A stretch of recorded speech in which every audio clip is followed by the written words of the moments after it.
Everyone's in on the Great Reset. Well, almost everyone. There's one guy who's got the power to do something to stop it, and you know exactly where I'm going. And they made a mistake. They tried to get Trump on their side, so they invited Donald Trump to Davos, I think a couple of times. But in January, when Donald Trump, I think, really began to see the beast that he was up against, he went to Davos, to the World Economic Forum, and he stuck a mega finger in their eye. We're committed to conserving the majesty of God's creation and the natural beauty of our world. But to embrace the possibilities of tomorrow, we must reject the perennial prophets of doom and their predictions of the apocalypse. These alarmists always demand the same thing: absolute power to dominate, transform, and control every aspect of our lives. We will never let radical socialists destroy our economy, wreck our country.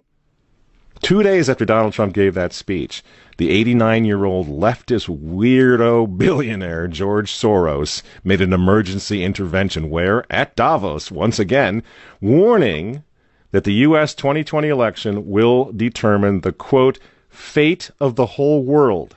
Now, in the context of Davos, take a look at this one more time. This is a month after Donald Trump addressed Davos and stuck the MAGA finger in their face.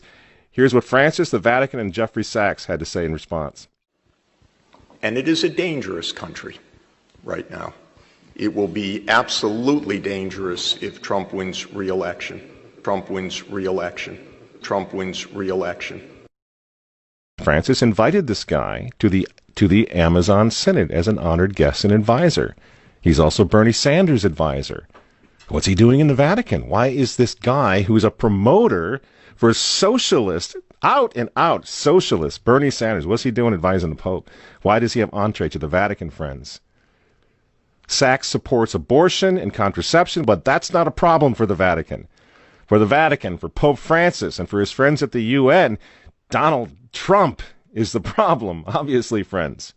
Clearly, I consider the Trump administration a danger to the world, but I regard it as a purely temporary phenomenon that will disappear in 2020. Do you get it? Do you see why there's so much hate for Trump? Because with all of his faults, again, he's the capitalist. He's not the globalist. He never will be one of them, which is why he pulled the United States out of the Paris Climate Agreement. Donald Trump pulled the United States out of the World Health Organization. That's Bill Gates and company. And now he's threatening to pull the United States out of the World Trade Organization. People say, yeah, well, Donald Trump got married twice. He's a bad guy. Really? He's right in the face of the demons on this, friends. Nobody ever said he was a saint. He's knocking the sacred cows of the United Nations down all over the world right now. The General Assembly routinely votes 185 against the United States on almost everything right now. And you remember, speaking of the United Nations, in November of 2019, again, right before COVID landed, Trump went to the UN, on the floor of the General Assembly, and he declared war on globalism. Wise leaders always put the good of their own people and their own country first. The future does not belong to globalists. The future belongs to patriots. And shortly after the speech at the UN, Donald Trump delivered, what do you think happened? The coronavirus was unleashed on the world, and Trump's booming U.S. economy went on life support. Do you think that was an accident? So when they tell all of us to stay home, wear your mask so grandma doesn't get sick, please understand what's really going on here. They don't care about your grandmother. They don't care about old people, these people. They don't care about babies. They want them aborted so that they can save the common home. Abort babies, millions of them all over the world. They don't care about babies. They don't care about old people. In fact, if you want to save your grandma, tell the globalists to stay the hell away from her.